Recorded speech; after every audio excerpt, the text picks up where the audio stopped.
చాలా స్ట్రగుల్ అవుతున్న టైంలో ఐ డ్రీమ్ వాసు గారు. అయ్యో! యాక్చువల్‌గా నాకన్నా మా వైఫ్‌కి వాసు గారంటే బాగా రెస్పెక్టెడ్. హ్మ్. కరెక్ట్‌గా మ్యారేజ్ అయింది. హ్మ్. మ్యారేజ్ అయిన టైంలో అంటే నేను అదే చెప్తున్నానండి. మళ్ళీ వాసు గారే ఇంకో వేరే లైఫ్ స్టైల్ మాకు అలవాటు చేశారు. ఏంటంటే 2009 ఎలక్షన్స్ వచ్చాయి కదా! హ్మ్. 2009 ఎలక్షన్స్‌లో ఆయన అంటే న్ నాకున్న ఏదైతే చెప్పానో ఇప్పుడు ఈశ్వర్ గారు అని ఒక ఆయన ఉంటారండి. అండ్ శ్రీను అని ఉంటారండి. వాళ్ళకి ఒక పెద్ద ఆఫీస్ ఉందండి.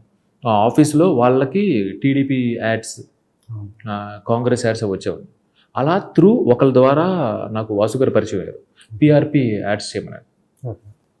యాడ్స్ అక్కడ పని దొరుకుతుందంటే డబ్బులు దొరుకుతున్నట్టండి. అదే. ఇనీషియల్‌గా నేను వర్క్‌కి ఎగ్జైట్ అయ్యేవాడిని కదండీ. ఆ వర్క్ వల్ల వచ్చే డబ్బులు నన్ను ఎగ్జైట్ చేస్తున్నారు. సో, పీఆర్‌పీ మీద మదనపల్లి మీద పెద్ద అంటే ఒక డాక్యుమెంటరీలా తీయాలి. ఓ మంచి 1 అవర్ డాక్యుమెంటరీ. తర్వాత ఒక ఇంతింత వెంటనే బడ్జెట్ ఏసేసానండి. టక్ టక్ టక్ టక్ అని బడ్జెట్ ఏసేసాను. ఇది బడ్జెట్ అననమాట. సో, మనకి మైండ్‌లో ఎలా ఉంటదండి, కొంచెం ఎలాగో కట్ చేస్తారు కదా అని చెప్పి ఓ 10% ఎక్కువేస్తాం. 10% ఏస్తారు. ఆ ఉద్దేశంతో ఇచ్చానమాట. అంటే అండ్ మోర్ ఓవర్ ఎవ్వరు ఇవ్వలేదండి. నేను చాలా యాడ్స్ చేశాను. హ్మ్. సరిగ్గా వచ్చేవి కాదు డబ్బులు. సో, నేను ఆబ్వియస్‌గా ఆ మైండ్ సెట్‌లోనే నేను వాసు త్రూ ఫోన్ అనమాట. వాసు గారు ఇది నేను మాట్లాడుతుంటే ఇదండి బడ్జెట్ అని. డన్ అమ్మా. అడ్వాన్స్ అంతా ఎన్ని స్టేజ్‌లో ఇవ్వాలి? ఎలా ఇవ్వాలంటారు. ఓయ్ బాబు! ఏంటి నిజమే? ఇదేంటిది? అసలు పొరపాటున కూడా ఏ బార్గెనింగ్ లేకుండా ఏంటిది అనుకున్నాననమాట. అంతా ఫోన్‌లో అనమాట. చాలా ఎంత నైస్‌గా మాట్లాడుతున్నారంటే ఇది నటిస్తున్నాడా అనే డౌట్ కూడా ఉండేది నాకు. చాలా సాఫ్ట్‌గా మాట్లాడతారు కదా! ఈ 2009లోదండి. అంత ఓకే అమ్మా. Okay. I will take care. అదని చెప్పి మంచిగా నీట్‌గా I will take care. So, advance అంతా అండ్ క్యాష్‌లో కావాలా? చెక్‌లో కావాలా? అది అన్నాను. నాకు డబ్బులే కావాలండి అన్నాను నేను. ఎందుకు ఏదైనా ఎప్పుడైనా సరే ఓకే. పేరు చెప్పడం నేను అడ్వాన్స్ వచ్చేంత వరకు ఐ డిడ్ంట్ బిలీవ్ అండి. ఓహ్! గుడ్ అనుకున్నాను. తర్వాత జరుగుతుంది. వర్క్ అంతా అయిపోతున్న టైంలో లాస్ట్‌లో హ్మ్, బ్రెయిన్ నాది కొంచెం ఎలా ప్రిపరేషన్‌లో ఉంటది అంటే ఇంకొక 2,00,000 ఎంతో రావాలి. 1,00,000 ఆబ్వియస్‌గా ఎగ్గొడేస్తారు. ఫస్ట్ 1,00,000 అయితే ఇస్తారని చెప్పి ఆ 1,00,000 కోసం 1, 2 సార్లు అడిగితే ఆ 1,00,000 వచ్చింది. ఇంక మిగతా 1,00,000 నేను అడగల. హ్మ్. ఎలక్షన్స్ జరుగుతున్నాయి. నాకు నిజంగా మొహమాటం అండి అడగడం. డౌటే లేదు. హ్మ్. అంటే నసిగి అడుగుతానమాట. ఏంటి రెమ్యునేషన్ పరంగా అంటే ఈవెల్‌ల పరంగా. బయట ఫ్రెండ్స్‌నైతే మొహమాటం లేకుండా అడిగేస్తాను. తెలిసిన వాళ్ళనంటే ప్లీజ్ అని అడుగుతాం కానీ, ఇక్కడ కొంచెం తర్వాత కొంచెం పెద్ద మనిషి. తర్వాత ఇంకా వీటికి నన్నే పిలుస్తారు అనే ఒక ఆశ ఇవన్నీ ఉంటాయి కదండీ. సో, ఇంకా 1,00,000 నేను ఆపేసా. అడగల. ఇంకొక 2 డేస్‌లో ఎప్పుడో ఇక రిజల్ట్సో, ఎలక్షన్సో ఏదో ఉన్న టైంలో నాకు గుర్తు. జస్ట్ టెక్స్ట్ చేశాను అంతే. గుడ్ అండి. ఇది ఆల్మోస్ట్ డన్. చాలా బా అయింది. అండ్ నాకు ఇంకో 1,00,000 బ్యాలెన్స్ ఉంది. జస్ట్ రిమైండర్ అండి అని చెప్పాను. Yeah! Will take care of it అన్నాడు. మర్చిపోయా. కరెక్ట్‌గా 1 మంత్ తర్వాత నాకు ఒక కాల్ వచ్చిందండి. ఒక కాల్ వచ్చింది. ఆయన అప్పుడు యూఎస్ వెళ్ళిపోయారు. వాళ్ళ ఆఫీస్ నుంచి క్యాడ్ ఆఫీస్ నుంచి కాల్ వచ్చింది. చందు గారు అంటే ప్లీజ్ మీది ఏదో బ్యాలెన్స్ ఉందండి రమ్మనండి. ఆహా! నాకు నిజంగా వెళ్ళాను. ఆ తర్వాత బ్యాలెన్స్ 1,00,000 అలా ఇచ్చారన్నమాట. నేను ఆయనకి ఆ తర్వాత అంటే నేను అది ఇంక నమ్మలా. అదే. ఎళ్లి మా ఫాదర్, మదర్ ఇక్కడే ఉన్నారన్నమాట. అప్పుడు ఎళ్లి చెప్పాను. నాన్న ఇలా బ్యాలెన్స్ ఇచ్చేసారు. నేను ఎక్స్‌పెక్ట్ చేయలేదు అది ఇది అంటే అంతే. ఇంకా మనీతో కాకుండా ఆయనతో మెయింటైన్ రిలేషన్ రా అంటే ఎప్పటికప్పుడు చక్కటి సజెషన్స్ ఇస్తారండి. అంటే is N MBA and super యూనివర్సిటీలో అంతా అప్పట్లోనే. పూణే యూనివర్సిటీలో ఎంపీఎం అవన్నీ చాలా చేశారండి. సో, బాగా తెలుసుమాట ఆయనకి.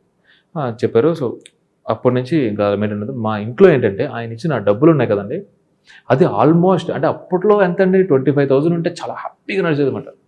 మాకు ఆ 2009, 10 ఇనీషియల్‌గా ఆ టైంలో. సో, ఆయన ఇచ్చిన మనీ ఆల్మోస్ట్ ఒక 6 మంత్స్ వరకు భరోసాగా డన్. హమ్మయ్య! అనుకుంటూ బ్రెయిన్‌ని ఫ్రీగా చేసి మాటలు రాసుకోవడానికి, వేరే పనులు చేసుకోవడానికి ఉపయోగపడింది. సో, అదే అప్పుడు చాలా స్ట్రగుల్స్‌లో ఉన్న టైంలో స్ట్రగుల్స్ అనేవి మళ్ళీ స్ట్రగుల్స్ అనేవి అంటే ఏ స్టేజ్‌కి ఆ స్ట్రగుల్స్ ఉంటాయండి. అలా అని లేకపోవడం కాదు. అంటే రీసెంట్‌గా మళ్ళీ మొన్న కూడా ఇప్పుడు ఆఫ్టర్ కార్తికేయ ఒక 2, 3 మంత్స్ బ్యాక్ నాకు చాలా అంటే అంటారు కదండీ! అంటే డబ్బొచ్చే కొద్దీ అవసరాలు పెరుగుతాయి, ఖర్చులు పెరుగుతాయి. దేని దాందే. ఇంతకుముందు వేలల్లో ఉంటే ఇప్పుడు లక్షల్లో ఉంటదండి. ఆ తర్వాత ఇంకా బాగా డబ్బున్నోళ్ళు కోట్లలో ఉంటదండి.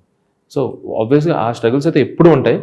కానీ ఆ టైంలో వాసు గారు హెల్ప్ చేయడం అనేది one of the biggest help in my life.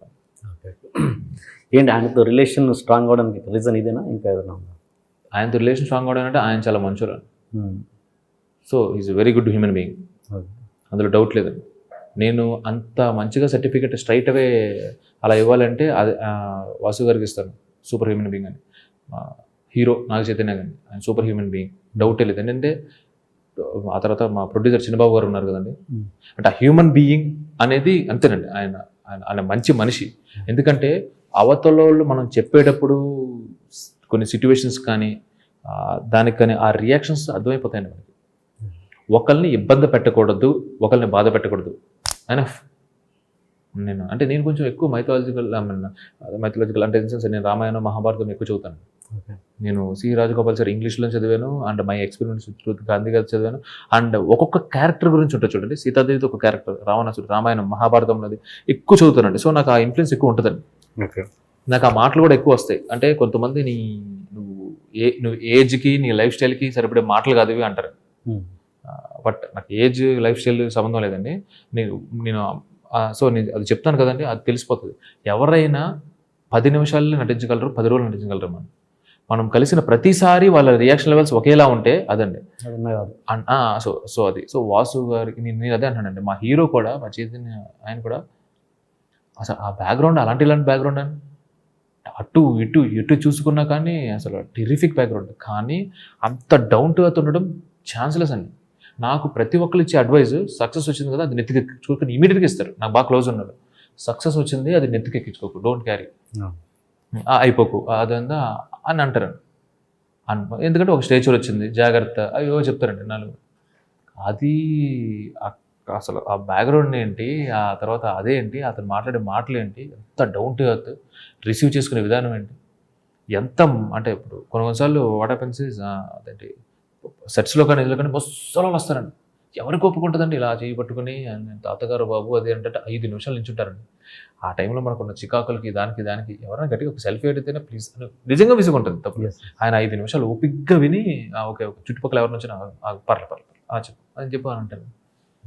So I like you. So నేను చాలా స్ట్రాంగ్గా నేను వర్క్ చేసే వాళ్ళు చూసినప్పుడు వాసు గారు కానీ చిన్నబాబు గారు కానీ అందుకని వాళ్ళకున్న స్ట్రేచర్ వాళ్ళ రేంజ్కి సరిగ్గా కూడా మాట్లాడకూడదు. సో నేను బాగా నేర్చుకున్నాను వాళ్ళ దగ్గర నుంచి. ఓకే. ఏంటి మరి ఐ డ్రీమ్ తోటి మీరు సినిమా కార్తికేయ ప్రేమం రిలీజ్ కాకముందే ఐ డ్రీమ్తో సినిమా కమిట్ అవ్వడానికి రీజన్ ఏంటంటే ఈ సినిమా అంటే వాసు గారితో ఇంత ముందు కూడా నేను ఇదే కాదు మాకు సినిమాలో కూడా రావాలనుంది అనేవారు ఆయన యూఎస్లో ఉన్నప్పుడు కూడా. సో కలిసి సినిమా చేద్దామండి, ఏదో ఒక సినిమా చేద్దాం అలా అన్నాను. ఆయన పనిలో ఉన్నప్పుడు నేను పనిలో ఉన్నప్పుడు నేను ఉన్నారన్నమాట. అంటే బేసిక్గా మల్టిపుల్ బిజినెస్ చేస్తారు ఆయన. ఏంటి డిస్ట్రిబ్యూషన్ అని ఇదని, ఆ తర్వాత ఇంకా వేరే చాలా ఉన్నాయి కదండి డిజిటల్ మీడియా ఇందులో అనమాట. So one of the idea నాకు మేకింగ్ మూవీస్ ఎందుకు అనేవారు అనమాట. సో కార్తికేయ రిలీజ్ అయిన తర్వాత ఒకసారి కాల్ చేసి మనం చేద్దాం అన్నారు. ఆయనకే చేద్దాం అనేది కమిట్మెంట్ అనమాట. బట్ అనుకోకుండా మా హీరో మాకు ఇక్కడ హారికాస్ని సితార్ ఎంటర్టైన్మెంట్స్లో చేయాలండి. సో సెకండ్ మూవీ వాళ్ళకి చేయాల్సింది ఇటు జరిగిందండి. ఓకే ఎలా అయిందన్నమాట. సో అందుకనే థర్డ్ మూవీ అంటే రిలీజ్ మామూలుగా సినిమా అండర్ ప్రొడక్షన్లో ఉండగానే థర్డ్ మూవీ ఎప్పుడు అనౌన్స్ చేస్తారంటే ఆ సినిమా మీద నమ్మకం లేనప్పుడు కమిట్ అయిపోతారు. ఇది మీరు ఈ సినిమా మీద ప్రేమ మీద మీకు పూర్తి భరోసా ఉందా రిలీజ్ అయినాక? నమ్మకం లేకపోతే నమ్మకం ఉండడమే కారణం. ఉండడమే థర్డ్ వాసు నమ్మకం ఉండటమే కారణం. నేను ఇంకొకటి ఏంటంటే నేను 3వ సినిమా చేస్తున్నానంటే నేను వాసు గారికి ఉపయోగపడాలి అంటే అర్థమైందండి. ఆ మూవీకి ఒక డైరెక్టర్గా this fellow is a decent director అని వాసు గారు ప్రొడక్షన్ హౌస్ ఫస్ట్ ప్రొడక్షన్ హౌస్లో చందు అనేవాడు ఈజ్ అ సక్సెస్ఫుల్ డైరెక్టర్, కొంచెం క్వాలిటీ ఉన్న డైరెక్టర్గానే వెళ్ళాలండి. అది పెట్టుకుని కొంచెం జాగ్రత్తగా తీసేనేమో కానీ భయంతో అయితే అసలు కాదు. ఓకే అంటే ఇప్పుడు దీని తర్వాత మీరు దిల్ రాజు గారితో కూడా కమిట్ అయినారు? దిల్ రాజు గారితో కాదు, దిల్ రాజు గారు నాకు కాల్ చేశారు, ఏమన్నా మంచిది ఉంటే చెప్పమన్నారు. నేను చాలా ఎక్సైట్ అయినాను. ఎందుకంటే బేసిక్గా అసిస్టెంట్ డైరెక్టర్గా వచ్చినప్పుడు ఇనీషియల్గా ఏముండదు అంటే 2006లో ఆయన వచ్చినప్పుడు ఆయన దగ్గరికి ఎలాగోలా వెళ్ళిపోతే చాలు హిట్ కూడా వస్తాం అనే ఫీలింగ్ అండి. ఇటు మామూలు సినిమాలో అండి ఇప్పుడు ఒక మంచి సినిమా ఒక ప్రొడక్షన్ హౌస్ నుంచి వస్తేనే ఆ ప్రొడక్షన్ హౌస్కి ఆ డైరెక్టర్కి మొత్తం అలా రేజ్ అవుతుందండి. ఒక టైంలో అసలు దిల్, ఆర్య, బొమ్మరిల్లు, అసలు భద్ర అందరూ ఫస్ట్ టైం డైరెక్టర్సే, అందరూ ప్రతి ఒక్కళ్ళు టాప్ స్లాట్లో గెలిపారు. అది డైరెక్టర్ గురించి కూడా అలాగే మాట్లాడుకుంటారు. సో ఆ ఆశ ఉంటుంది కదండి, ఆ ఎగ్జైట్మెంట్ ఉంటుంది కదా. నాకు చాలా అసలు ఆఫీస్లోకి వెళ్ళి ఆయనతో మాట్లాడుతున్నప్పుడు బయటపడలేదు కానీ నేను చాలా ఎగ్జైట్ అయిపోయినట్టు లోపల. ఓకే. సూపర్. సేమ్ అంటే ఇప్పుడు నాగార్జున గారిని కలిసినప్పుడు నేను ఎంత ఎగ్జైట్ అయిపోయాను. నాకు ఈచ్ అండ్ ఎవ్రీ టైం ఆయన చాలాసార్లు కలిసాను, ఇది కలిసాను, ఆయన నాకు హగ్ చేసుకున్నారు, డబ్బింగ్, షూటింగ్ ఇన్ని అయినాయి కదండి. మళ్ళీ ఇప్పుడు ఆయన దగ్గర నుంచి నాకు నిన్న కాల్ వచ్చిందండి, అప్పుడు కూడా మళ్ళీ ఎగ్జైట్ అయిపోతాను. నాకు మేబీ ఆ ఎగ్జైట్మెంటే it shows on my writing కూడా అనేది నా ఫీలింగ్.